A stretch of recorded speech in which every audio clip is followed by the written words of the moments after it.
Imagine a dresser with antique-style brass pulls. Now imagine that same dresser with country-style wooden knobs, or funky plastic knobs, or sleek handles in stainless steel. The decorative hardware on a piece of furniture or on cabinetry dramatically affects its look. So changing it is an easy and inexpensive makeover.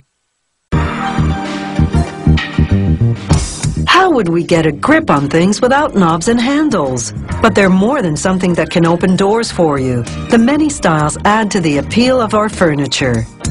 To make a handle, an electrical hoist drops big chunks of zinc into a melting furnace. At 427 degrees Celsius, metal quickly turns into liquid. It's so hot you'd lose a finger if you touched it. Automated arms move an iron pot full of the liquid to a railroad car which takes it to the next stage. Here they pour the liquid metal into another furnace that's just as hot. This is called a machine furnace. A hydraulically driven cylinder pushes the liquid metal through a system of nozzles and pipes that run through the furnace.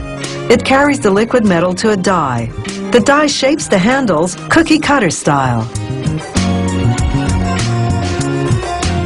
Water flushes through the die. This cools down the zinc and it hardens into a handle shape with a lot of extra molding that they're going to have to get rid of. So now that they've cooled, it's safe to touch them and remove some of that waste. A worker snaps some of it off and tosses it in a bin for recycling later. And the handle shapes go into a separate bin. But there are still some little bits of waste on the handles called overflows. So a mechanically driven spinner tosses the handles around and knocks off any overflows that have been missed. It's a lot faster than picking off those little pieces by hand.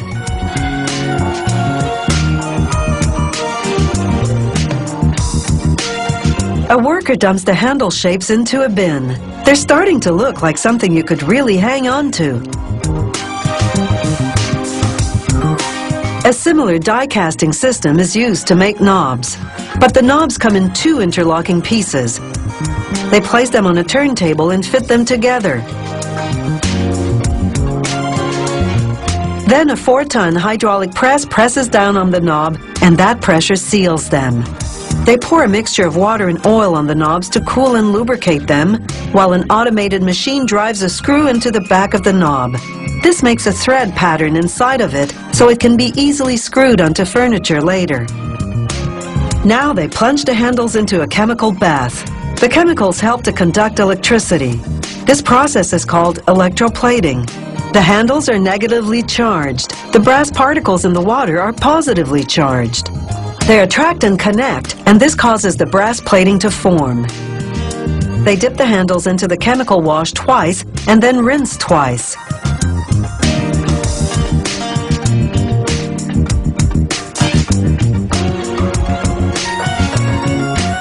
Next, they dump the brass handles into a vat of acid. This oxidizes it, blackening the finish to make it look antiqued. This brass pull has aged 100 years in just a few minutes. Next, they funnel the handles into a big round polisher. It's called a bowl vibrator. The handles are mixed in with steel ball bearings. The machine vibrates and the friction from the ball bearings polishes the handles. Now those antiqued brass handles have a shinier finish. Sometimes they use ceramic pellets in the polisher instead of ball bearings.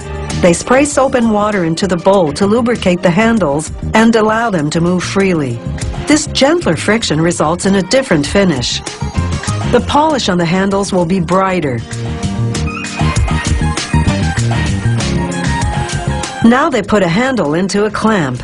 With air pressure, it puts the squeeze on the handle so that it hooks into a back plate. When the pressure is released, the fit is snug. A front and back plate gives a handle a more elaborate look. They buff up a knob with a cloth polishing wheel that's mechanically driven. This process gives knobs and handles a certain gleam. It's the finishing touch. So now you have a handle on how furniture hardware is made.